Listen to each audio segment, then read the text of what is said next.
Hello everyone, Tiago from Prince of the Air here, and I've got some book that I've been reading.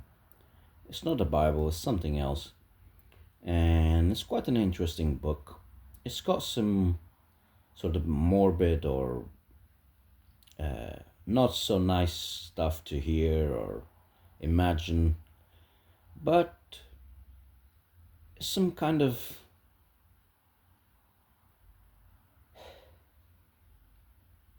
it's like something that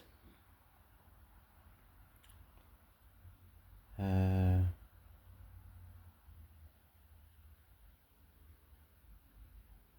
uh, well, I'm not quite sure how to explain it, but it's an interesting book, and I'm on chapter 16 of it. And if you want to know the name of the book and the the person who the author of it, you can leave a comment down below and ask me, and I will tell you. Hopefully, if but you will tell me near on when this video comes out, and I will know because this video will uh, because you I'm hoping that you will comment near on to the near on to the recent time that this video was uploaded. So yeah, if not, then I might leave it in the description actually, so you people can read the rest for yourselves. But yeah, and most of it for yourselves. I'm just trying to I don't know, find some more time with you people and some more references to when we go to a special place or something or whatever. Someone might, or you people might come to me and say, "Oh, remember when we read that and it was kind of fun, or it was kind of interesting how we did that," and stuff like that. Hopefully something like that, if you get what I'm saying. I think I'm making sense. But anyway, I'm on chapter 16 of some random book that that I'm reading. And I will probably leave the name in the description. So yeah, let's do this. Let's read. Okay, chapter 16. 1. McNeil turned past the Desert South Kensington Tube Station into Old Brompton Road. The Lamborghini London franchise had been cleaned out long ago. The showroom windows were smashed. The floor space beyond, which had once been graced by some of the most expensive cars in the world, was empty and exposed to the elements. The Royal Bank of Scotland next door was all boarded up, its vaults cleared out by the bank itself and transferred to more secure premises. There was no point in the looters trying to break in, and so they had taken out their frustrations in a multicolored display of graffiti comprising even more colorful language. Okay. The bench in the tiny triangle of Parkland at the road junction was normally inhabited by two or more drunks congregating to share their misery, to drink from cans in paper bags and fill the air with their cigarette smoke and hollow laughter. To McNeil's shame, he had almost always heard a Scots voice amongst them, but they were long gone. The soup kitchens were closed, and men rattled by years of drink were easy prey for H5N1. H5N1 was is like this virus, like the coronavirus and stuff, or whatever, something like that. Anyway, let's carry on. There was less damage here than in the city centre, less evidence of looting. Old Brompton Road was largely residential, with small shops at street level, pizza organic, mailboxes, etc. Waterstones, poor pickings compared to the big stores downtown, and no self respecting looter was going to be seen dead breaking into a bookshop. Still, most of the shops were boarded up, and there were few lights on in the windows of the flats and offices above. McNeil dropped down to second gear and cruised slowly along the street, checking the numbers. He found Flight's gallery on the corner of Cranley Place, next door to the steel shuttered Cafe Laziz. The windows of the gallery had been boarded up and then pasted over with layer upon layer of peeling bill posters advertising everything from mail order art to underground concerts in unnamed locations. There was some sort of crest above the door on the corner, and in Cranley Place itself, an entrance to the apartments above the gallery. McNeil turned into Cranley Place and found a spot to park. Rows of pristine, white-painted terraced town houses stretched off into the night. Black wrought iron balconies supported on pillared doorways.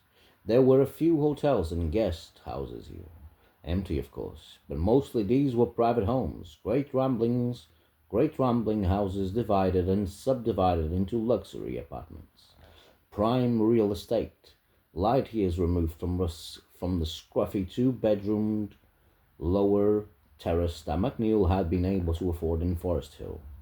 On the far side of the street, on the shuttered windows of Knightsbridge pianos, beneath a large sign which read, "Bill posters will be prosecuted," some graffiti artist with a sense of humor had sprayed, "Bill posters is innocent." Steel grills protected the glass and Flight's door beneath a red and green decorative lintel. There were two bell pushers on the electronic entry system. One marked studio, the other marked Flight. McNeil stood back and looked up. Lights were on in the first studio. The apartment above. It was in darkness. He stepped forward and pressed the studio bell. After a few moments, a rasping electronic hum accompanied a man's voice issuing from a speaker set into the wall. "Yes?" Let's go on to the next page here. "Mr. Flight?" A moment's pause, and then a voice laden with suspicion. "Who wants to know?" "Detective Inspector Jack McNeil, Mr. Flight. I'm investigating a murder in Soho tonight." "I've been here all evening, Inspector," Flight said quickly. "Yes, I don't doubt that, sir. I know you didn't kill him, but you might have known him." "Can I come up?" "What's his name?" "Kaczynski, Mr. Flight," McNeil said. "Ronald Kaczynski." There was another long silence, which McNeil broke. "Can I come up, sir?" he repeated. "Have you had the flu?" "No, sir, but I'm protected." McNeil lied. "Put a mask on, if you have one. If you haven't, I'll give you one. And please, wear gloves. I don't want you touching anything in my studio." "Yes, sir." The buzzer went, and McNeil pushed the door open.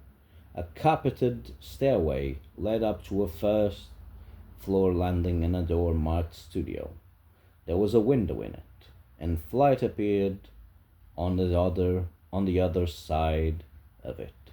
His face almost obscured by a double mask, even from his side of the door.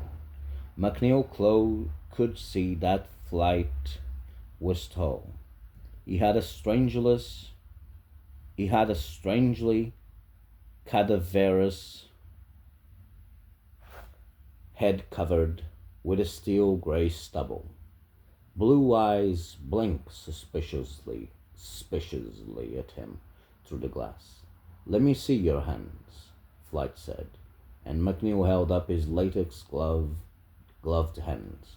"And your ID?" Patiently, McNeil took out his warrant card and opened it up to the glass. Flight scrutinized it carefully before unlocking the door and stepping away from it. "You can't be too careful these days," he said, "and please keep your distance." McNeil walked into Flight's studio. What had once been a polished wooden floor was stained and scarred, and littered with the debris of an untidy, itchy head. Artistic temperament. It was a large, well-lit space that covered just about the entire area of the gallery below. A dozen works in various stages of completion sat on the floor or on workbenches. A grotesquely deformed head, intertwined arms, a mangled torso with breasts and a penis. The walls were covered with sketches. There was a potter's wheel and tall cabinets with half-open drawers full of art materials. Paints, inks, dyes, sculpting tools, tracing paper. Center stage was Flight's work table, and a piece he was currently sculpting. An arm raised on its fingertips, partially fleshed, partially stripped down to the tendons and bone, half a head growing out of the armpit, an exposed brain sectioned through its center, revealing all its folds and colors and interior textures. Gosh, that looks weird, yeah. Anyway, whatever. We'll keep on reading. I think we're almost finished now. Let's see how many pages we have got left. Oh no!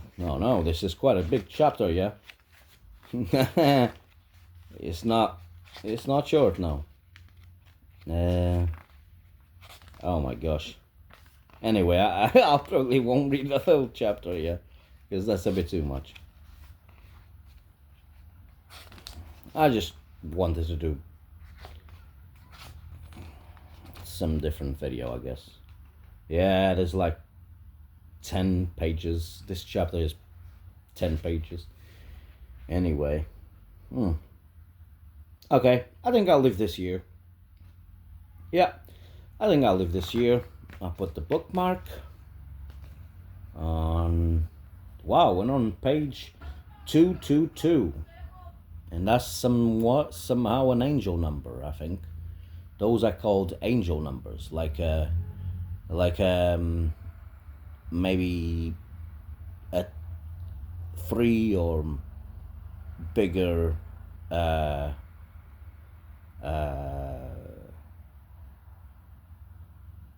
same number sequence.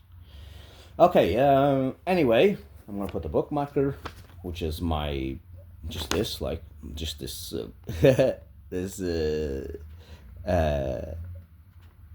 sort of textbook paper, and I'm gonna put it in the next page that I'm gonna read, not on video probably, but you people know what I'm saying. I think you do somehow, most probably. So yeah, I hope you people had fun, and yeah, leave a comment down below if you want to, leave a like if you want to, and until next time, until then, this has been Prince of the Air, aka Tiago, and until next time, farewell. How do you say farewell in Latin, you ask? Vale. Farewell.